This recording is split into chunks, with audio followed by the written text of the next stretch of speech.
Picture a land where empires clash and cultures collide, where rugged mountains touch the sky and ancient cities whisper tales of bygone eras. This is Afghanistan, a country that has captured my imagination for years. Today we're going to peel back the layers of history and uncover the story of this remarkable place. Buckle up, folks. We're about to embark on a journey through time and space that'll make your head spin. Let's start with the basics, shall we?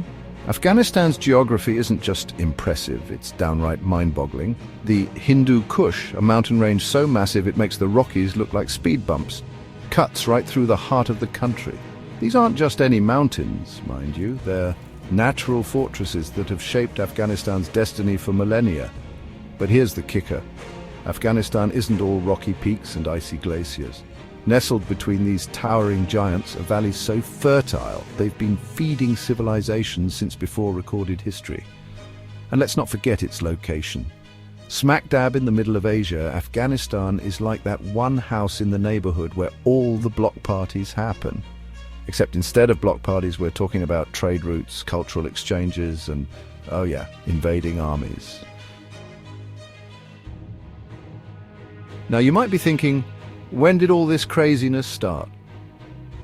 Well, strap in because we're about to take a trip way back in time. We're talking 50,000 years of human habitation, folks. But let's fast forward a bit to where things get really juicy. 330 BCE. That's when Alexander the Great decided to march his armies into this region, and boy, did that shake things up.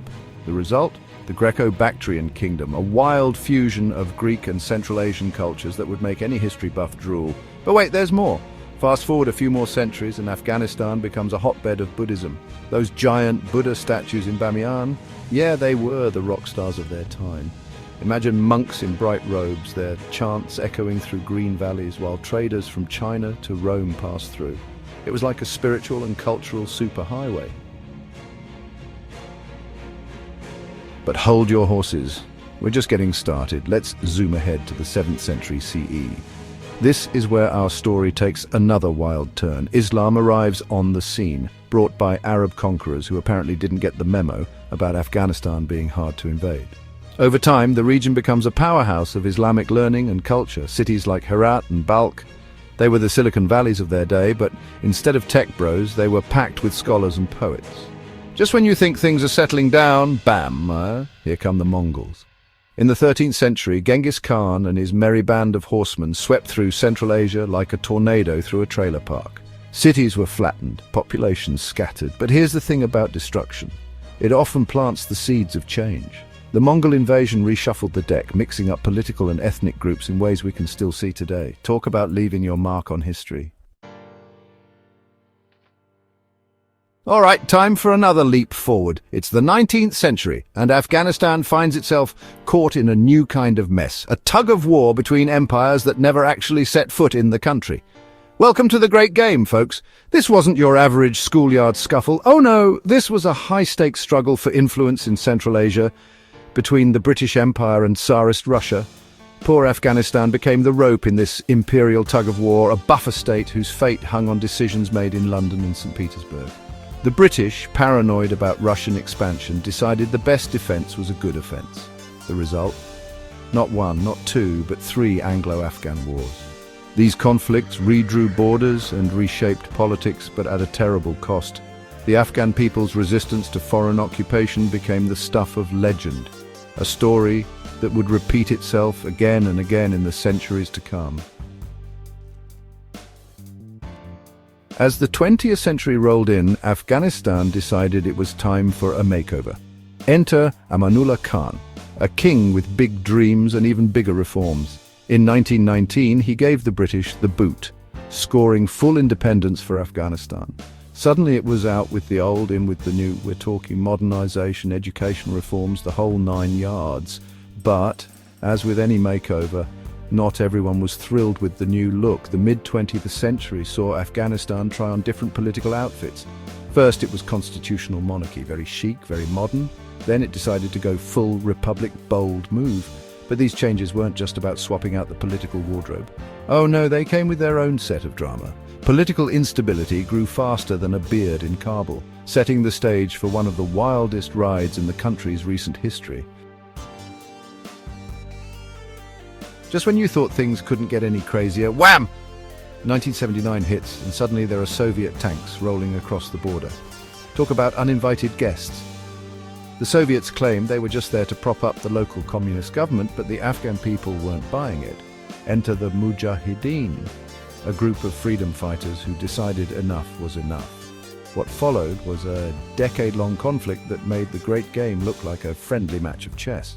The United States, seeing a chance to give their Cold War nemesis a bloody nose, started funneling support to the Mujahideen.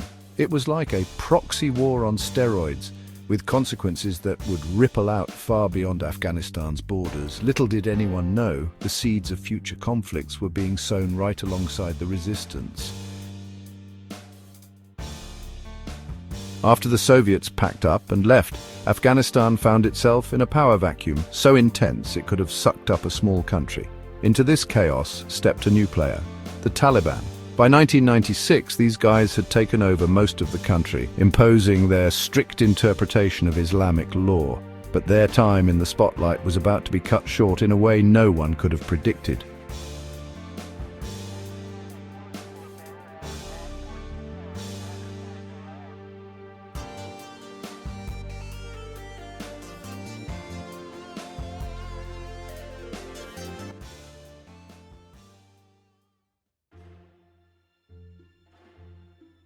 And now, here we are with Afghanistan standing at yet another crossroads. With US and NATO forces packing their bags, the country's facing a whole new set of challenges. It's like trying to solve a Rubik's Cube blindfolded while riding a unicycle. Governance, security, economic development, human rights. All these pieces need to fit together somehow.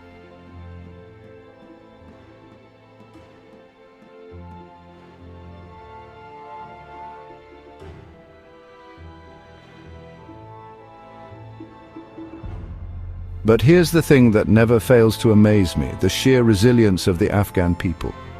From the bustling bazaars of Kabul to the remote villages high in the Hindu Kush, Afghans keep pushing forward, striving for a better tomorrow. Their culture, a rich blend of traditions, arts and customs, continues to thrive against all odds. It's a testament to the unbreakable spirit of a people who've faced empire after empire, yet kept their identity intact.